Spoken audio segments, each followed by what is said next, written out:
I am really over delighted that in France we have so many visitors as well as French Sahajogis for this puja. That shows the collectivity which attracts all of you from all over the places, and that you try to enjoy that collectivity. But the basis of collectivity, the foundation of collectivity is very deep. And the deep understanding can only tell you that the basis of collectivity is detached love. Love is the only way. It's not possible to have collectivity unless and until you have detached love. French have been good at so many types of love that they have been talking about. And they have written books after books, novels after novels, and have created lots of romantic and unromantic and all kinds of atmospheres to talk of love. But the pure love, as we understand in Sahaja Yoga, is to be now expressed by Sahaja Yogis among themselves.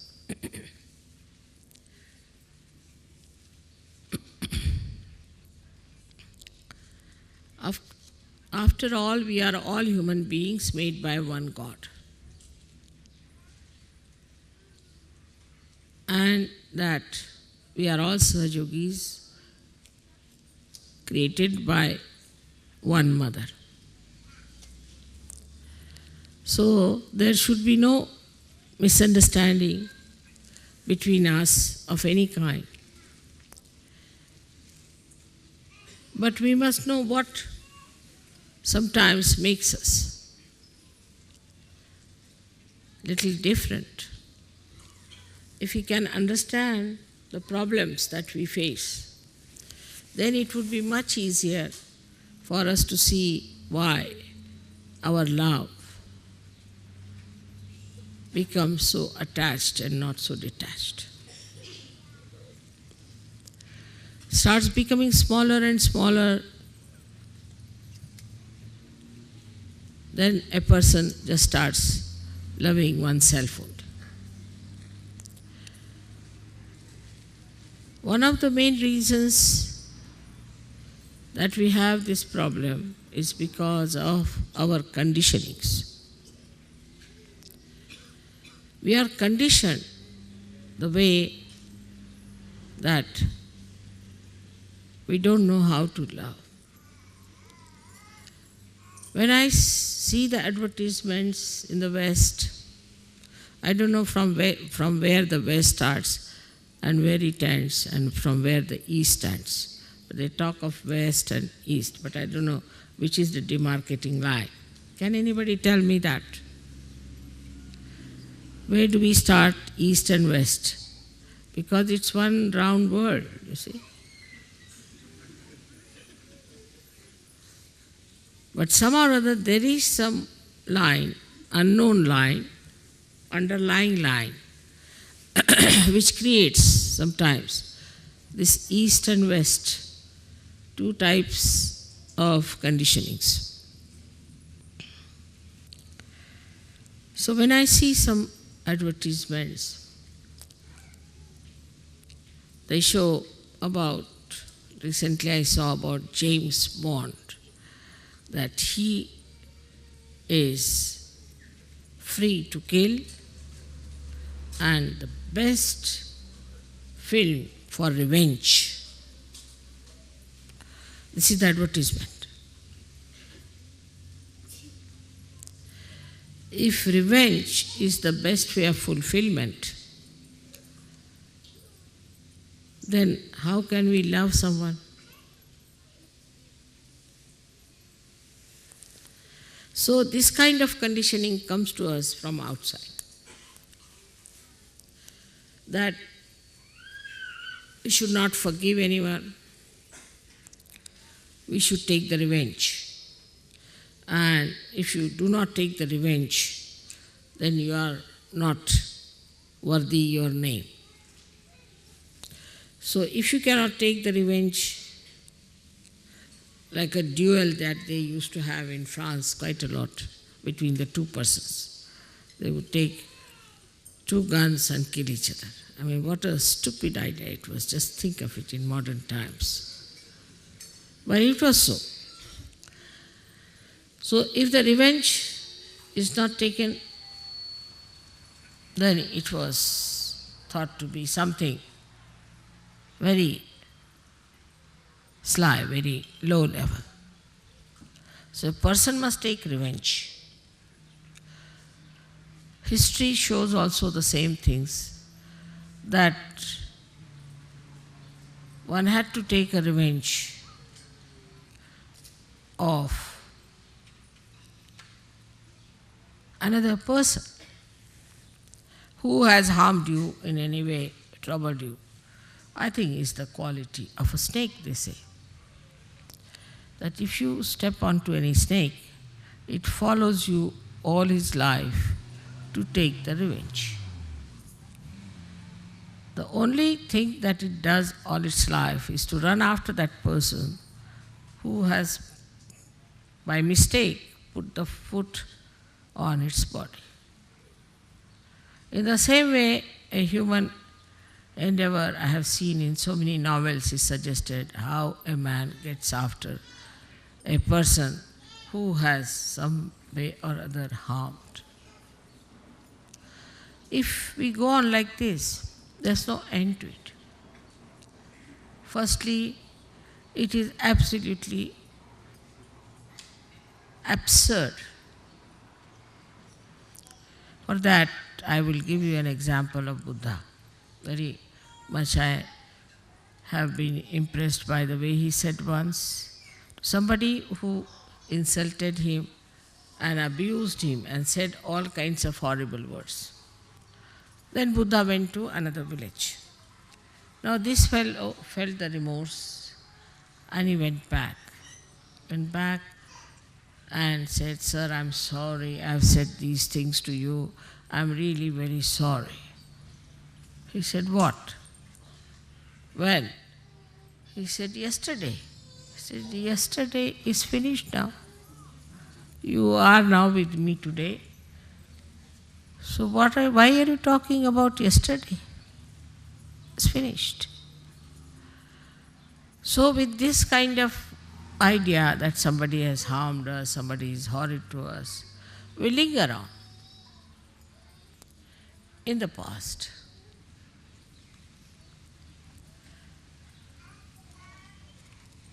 Now I am told they are celebrating the French Revolution that took place. If you ask me, there was no need to have a revolution of that kind to kill Marie Antoinette. It was not necessary. If they had killed or not killed, it would have been all right. But they had to kill her. Why? Because according to them, she spent a lot of money in Versailles and created some beautiful furniture. Today only they are showing that furniture only. What is there to show in this France? As soon as you come, they say, "Have you seen her palace?" I said, "Really?" First time when I came to France, this was the first question. You must go and see. It's impossible. You cannot get such beautiful things anywhere created. It's an impossible situation. I said, "Impossible?" "Yes, because you cannot make such nice things." She made such nice, beautiful things. She was not going to carry it with her. Now when you murdered her, then you ask me to go and see those beautiful things. We have to learn from history that it was stupid to kill her. What was the need to kill her? When you have taken over the government, all right, stop at that point. and then you start governing. With that revolution, you think world has improved for us? Anywhere in the world, do you think things have improved? Also, the revolution should have been to change the government, all right. But to go to that limit was not necessary. So the second conditioning that comes to us, that we cross all limits of humanity when we take revenge. They would not have been satisfied that she was still living. Oh God, we have to kill her.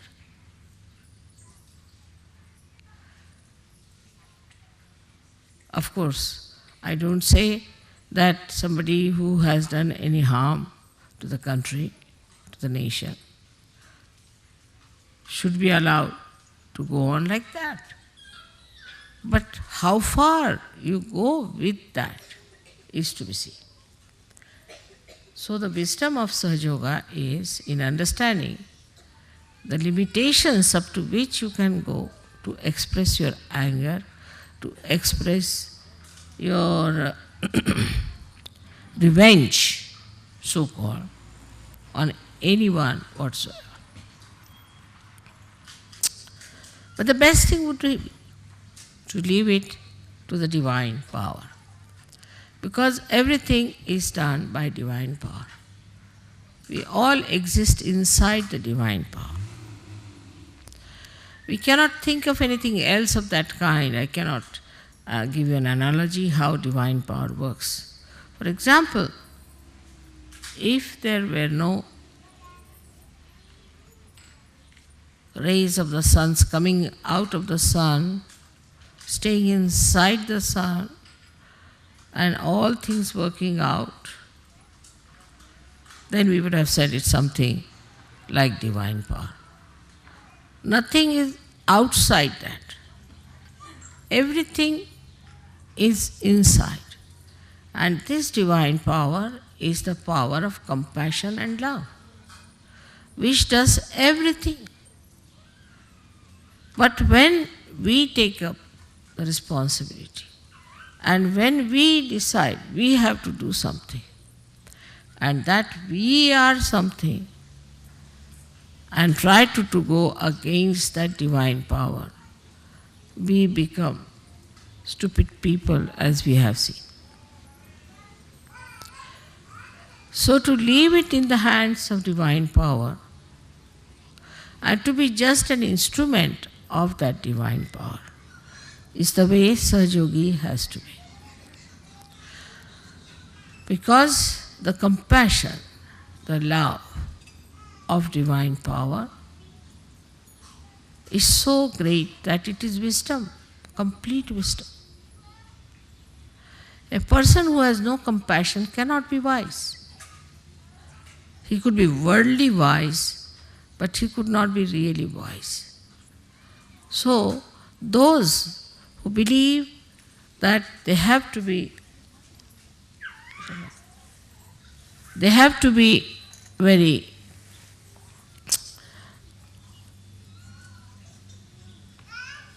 accurate,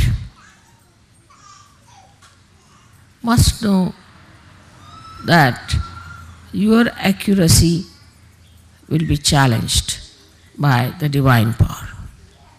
There has to be a lot of relaxed and a mobile temperament a person should have. For example, now I have come, suddenly, perhaps you are not told, people were not ready, absolutely in the formal manner, lined up together like a military. It's all right. Makes no difference. Makes no difference. I'm in no way disturbed, no way unhappy. I was very happy to see you all. Because, after all, you all love me and I love you. It's a family. And there's nothing like being very formal about things. No formality between you. and God Almighty. There cannot be. But there has to be understanding as to what we are doing.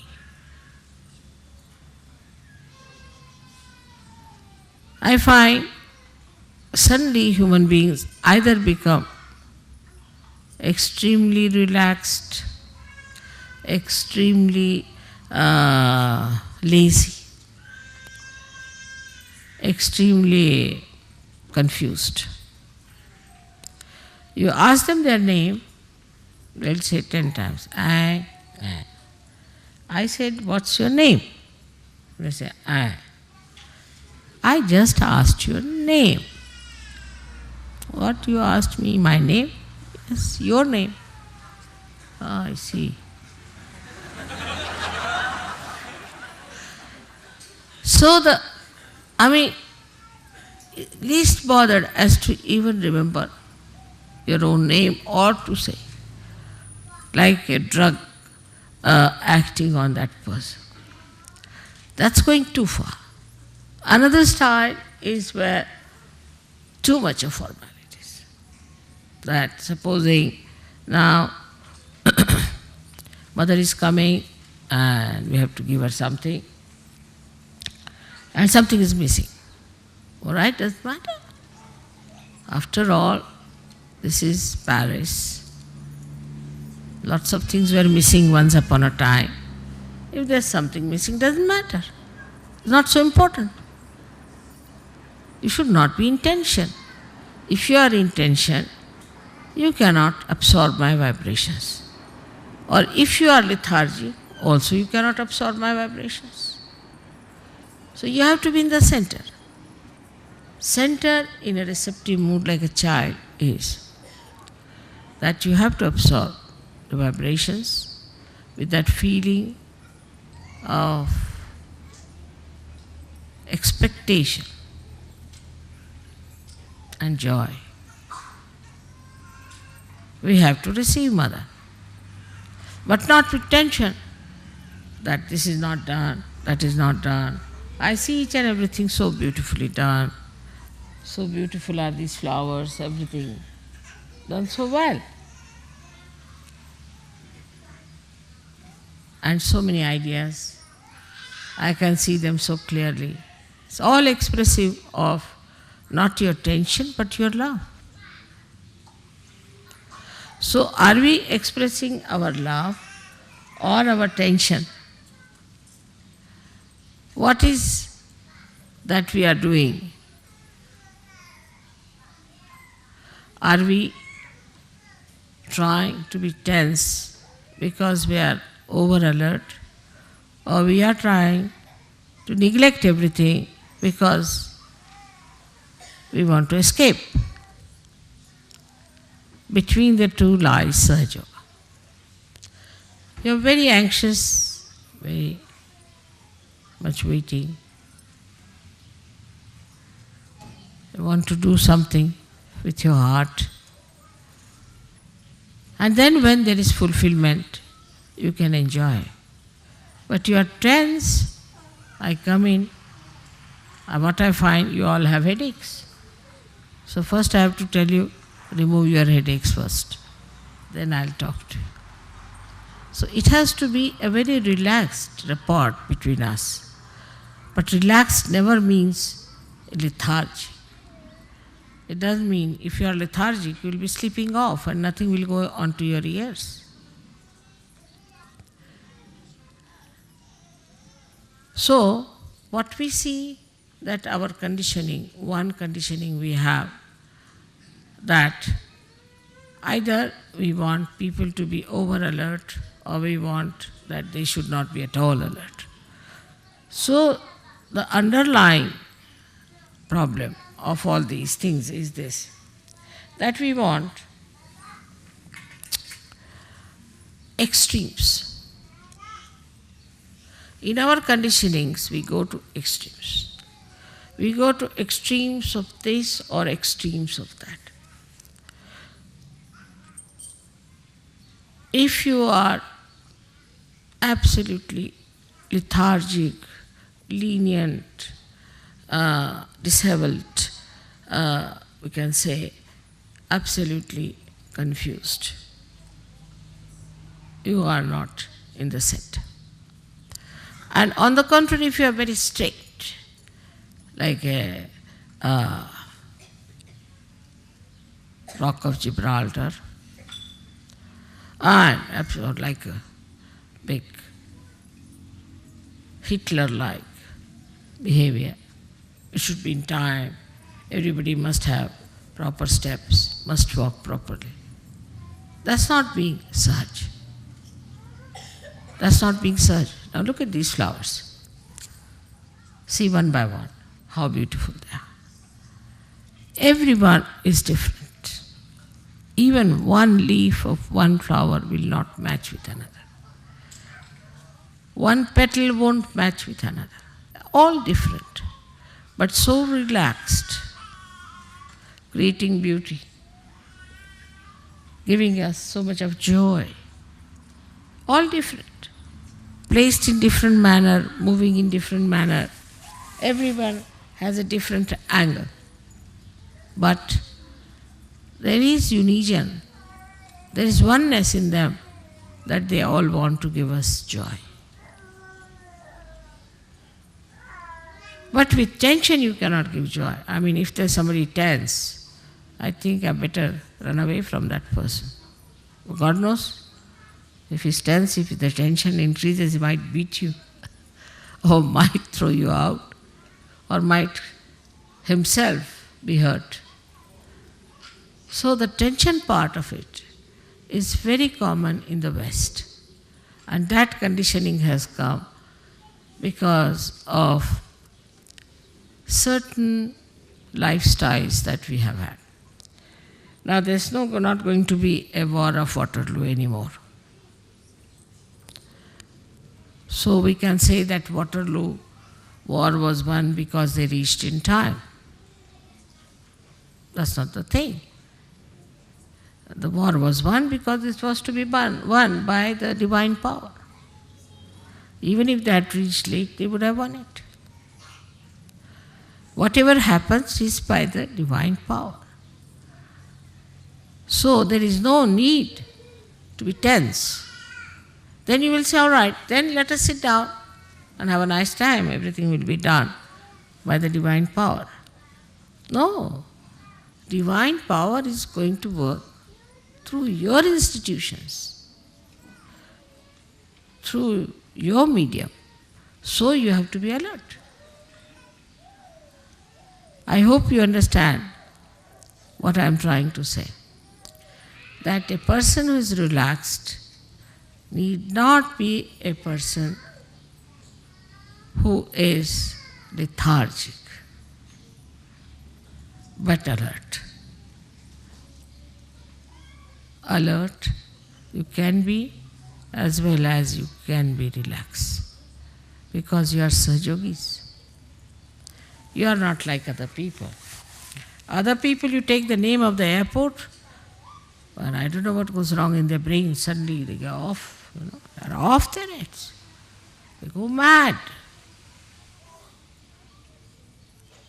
Like today, we were going to the airport. Thank God, everything, nobody was on the road. They must be having these hangovers, I said, last nights. And today, the streets were all right. I said, let's go easily. After all, there's no problem. At home, everybody was thinking I'll be late. I said, I'm not going to be late. We reached there was a big queue. And nobody could get into the plane because there was such a big queue. Nobody could even book the seat. So, what was the need to be tense? And supposing you are tense, take a position. And then you do not get the plane. So what? At the most only there's one mishappening which is going to take place, is our death. That is inevitable. Because we are born, so this body has to die. That's all. The rest of it is just a joke. So even if you are tense or not tense, makes no difference. I think sometimes people stand at the same point and start running, thinking they are going to the airport. No movement, tense. So first of all, we have to know that if we can reduce our tensions, heart will open. Heart has to open. After all, we are now in the ocean of joy and bliss. Why should we have any tension? But when we are in the ocean of joy and bliss, we are not drowning, we are swimming. So we have to swim. And this part, I think, is not understood by many people. Now we have conditionings of countries of different styles. Every country has different styles of conditionings. Let's think of France has got conditionings that you should never look happy. You can make out a Frenchman, a French lady sitting in front of me. She was looking so miserable. I was about to ask, who has died in your family? She was well dressed. She had made all makeup, hairstyle, everything fine. She must have been. But her face was so miserable that I didn't understand how these two things combine. She's taken good care to appear very nice with her paints and all that. And here she is looking so miserable. She's put up a show that she was very miserable. Now, the conditioning is so stupid, that according to them, whatever is ugly has become beautiful. The ugliest of ugly women they'll choose and give her the first prize as the beautiest. I don't know for which angle they saw this lady, that they called her beauty. You'll find the lady is caught up, she is bhutish, giving horrible vibrations, and they say she's beauty. So, because of these tensed, oblique visions that we have, either this way or this way, we never see the reality, and what we accept is absolutely whatever is unreal and worry about it. It's like a bubble. We are worried about a bubble, as if it's an atomic bomb or a hydrogen bomb. So unimportant things we worry too much. As a result of that, when we worry, anybody who comes near us, we jump on that person. What are you worried about? What's the problem? I tell you, the only worry I have, if I have any, is this, that my children should love each other. So I talk of friendship. It's to have a friend. If we have worries, we always tell to our friends, but not to persons of acquaintance. If we have problems, we'll never tell it to somebody whom we just know, by the way, but to our friends. And so friendship, even if you are a leader, you are a friend of the people. Friendship is such that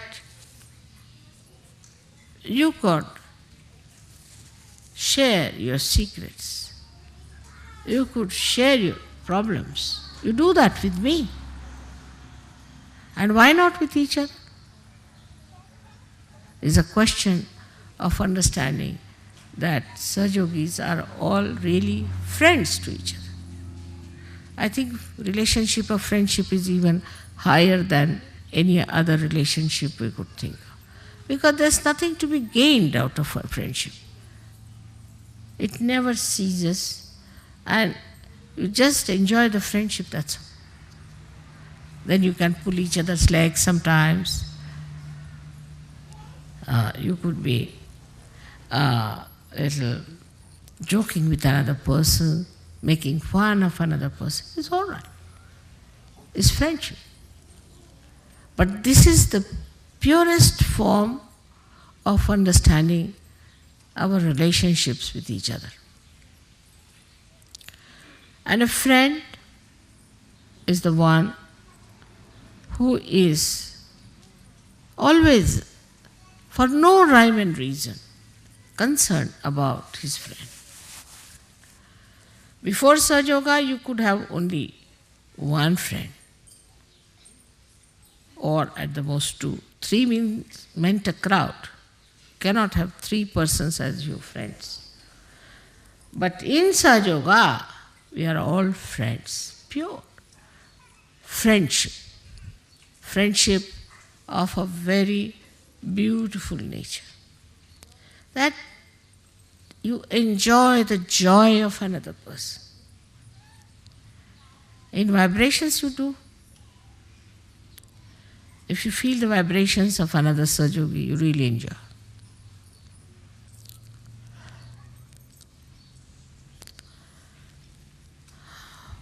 I have seen this kind of friendship when we were young, because that time people were more open-hearted. As my father had his friends, he was a very orthodox Brahmin, a friend of his, and he was the chairman of an organization all over the country, and the school one of the schools where I was studying, that organization was running, so he was a big boss in that school. So my father had to go for a case far away, and he took all his family and he sent me to the hostel. He wrote to his friend that I'm going away and my daughter has to appear for her final exams, but I'm sorry I had to go. I'm taking my family with me, but this is a nice chance. So the friend wrote, all right, doesn't matter, you can go away, I'm going to look after your daughter. He came down and he stayed in the hostel, took a room there in the hostel, we all were there. He was a Brahmin, he would not touch an egg. He was a Brahmin. But he knew that I eat eggs and I'm a non-veg. So these were about summertime had started. But he would still put on his overcoat or a raincoat and walk out.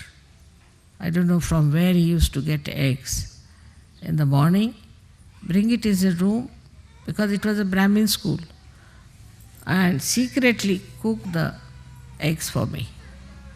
And then he would call me and give me the eggs to eat. I said, I don't need them. No, you have to have. Father has gone away, I have to look after it. So sweetly. And he was the head of heads there, breaking his own rules and regulations for me, that he was making non-veg food. And then he would take all the shells of the eggs in a paper, put it in the pocket, in a big overcoat, walk down and throw them somewhere. Then he would come with me to leave me for my exams. Evening again he was there waiting for me. He was such a big man, such a great man, very much respected. He was the head of the heads. And every day I was very much surprised at this friendship. And nothing, I didn't see them talking about anything, or, they had nothing common as such, but just friendship. My father was a literary person, as you know, and this one was a social worker. My father was busy with politics. And such friends have seen my father would go to jail, so his friends would come and take us away to their houses, and their wives would look after us, give us bath. No difference. I never felt any difference between their children and me. Moreover, we felt that they were looking after us more than their own children. First they'll give us bath. In friendship, one can really enjoy. You need a very large heart to be a friend. Very large heart. If you look after your own child, support your own child, then you are a gone case for Sahaja Yoga. But if you have that kind of a largeness of friendship, there's a nice story my father used to tell us about friends. Because my brother had lots of friends, they used to go about, gallivanting, this, that. And then he used to always criticize that what father, your friends come in, they just look after your lawn sometimes because somebody is fond of lawn, then another does that, and you don't people discuss, argue anything, just I don't know how you enjoy each other's company. He said, no, we talk, it's not that. No, we enjoy very much. So my father told him, all right, I'll tell you a story. That there was a father who had a friend, and the son had a friend. The modern times. I mean, modern, these days it's also old times, I should say. So the father said to the son that, you see, friendship is where you can always rely on your friend, and your friend can rely on me. He said, really? Yes, he said so. Oh, my friends, I can rely. The boy said, I can rely on my friends. He said, really? Yes. So, father said, all right, let's test your friends and my friends. So they went down, they asked, the father went with the son and went to these friends of the son. And the son thought, he told the son that you have to say that I have murdered someone and help me. He said, all right. So, they went to one friend. That friend said, you murdered? Baba, you get out. He closed the door. Another one they went to, he closed the door. Third one he said, no, don't say that you have come to my house. I have nothing to do with you. All his 20 friends said no. He said, all right, now let me go to one friend of mine. They went there. So they knocked at the door, door would not open. Then he shouted, I am here. So the boy started saying, look at this, your friend is not even coming. He said, no, just wait and see. So about 10 minutes later, the friend came and opened the door, took him inside. What's the matter? He said, I have murdered somebody. The father said, and so we have come to you for help. I knew something must be there, because why will you come at this hour? So I was collecting all the ornaments of my wife. I mean, if you need money, I better give you the ornaments. So that's why I was late. But he said, if you have murdered, it doesn't matter. Now you've got children, I don't have. So you better tell them I have murdered. Tell me how the murder took place. I'll take the murder upon myself. And the son was surprised. He said, no, take this. Then the father said, see now, this is my friend. You had 20 friends and I had only one friend. This is his friendship. And this kind of a friendship we Sahaja Yogi should have. I mean, with a friend you cannot be tense. Cannot be. That is first sign. And with your friend sitting there, you won't doze off and you won't sleep. But you enjoy. Once I was traveling by train and we had 2 compartments. So in one compartment, myself and one old lady were there. I mean, I was older than her, but she thought she was older. And she was in the trying to sleep. And in the other compartment were two friends they had met. So they were enjoying. He was hitting him, he was hitting him. He said, "Hey, you," and like that going on. And this lady said, "Look at these people, they are not allowing us to sleep." So she went and shouted at them, "Will you stop this nonsense? What is going on?" He said, "We have met after a long time, you see, so we are enjoying." He said, "This is not the way. Why are you hitting each other if you are enjoying? And don't talk loudly." She went away. Then I went and said, "Now you shout. I am here. Don't say anything. I'll lock the door. This lady won't come." They were surprised. I said, "I'm enjoying the way you are enjoying each other." They said, "You don't want to sleep?" "No, no." I said, "I want to hear what you say to each other." And they were surprised how I was enjoying the way they were hitting each other and enjoying each other. So this is how I have to tell you that we have to be friends. We have to share, enjoy sharing. There's no seriousness about it. How can you be serious with your friend when you just relaxed, enjoying each other's company? Even if you have to argue, doesn't matter. Even if you have a different view, it's all right. But you should not try to impose yourself on your friend, nor your friend should try to impose, but try to understand each other. That's how we are going to learn such a lot. You have to learn such a lot from each other. For example, I learned so much from French, you will be surprised. I learned a lot of things from French, the way they have their art, their ideas of art, their music, their culture. Lots of things to be learned. So you have friends in India, you have friends everywhere, you have friends now in South America.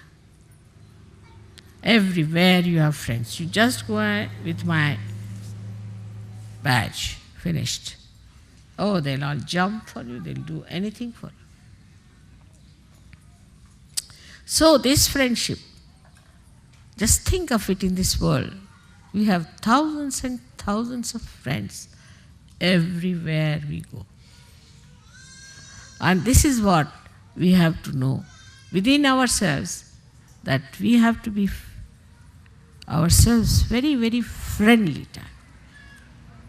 Very friendly. There's an openness between one friend and another friend. There's no closeness, there's no tension, there's no formality and reliance. So much so that you can talk to them about what you want, what is your need, and what problems you have. I hope you understand that love means complete freedom to yourself and to others. If you love someone, then there is complete freedom and understanding. But this love has to be very, very pure, complete understanding. I mean, you have to feel that friendship.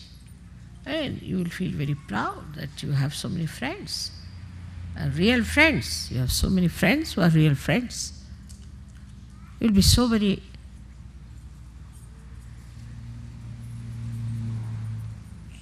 feeling a thing as if you are a great personality, that you have so many friends in this world.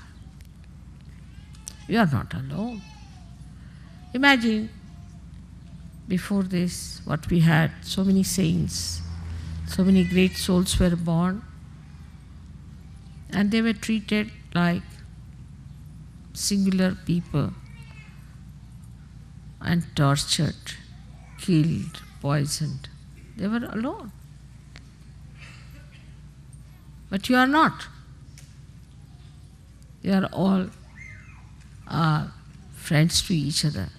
And the greatest friend you have is the divine power, which is looking after you and doing everything for you.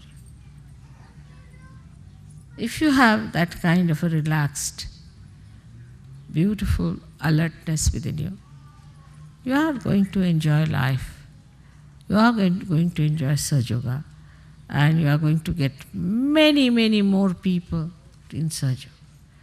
And if you don't have this among yourselves, then people are going to say, oh, Mother, whatever you may say, but Sahajogis are no good. So, for today, in this country of France, where we have got liberation, where we have fought for liberation, let us take to real liberation, the real liberation of the soul, of our spirit, to enjoy. Enjoy everything that is available with understanding. May God bless you.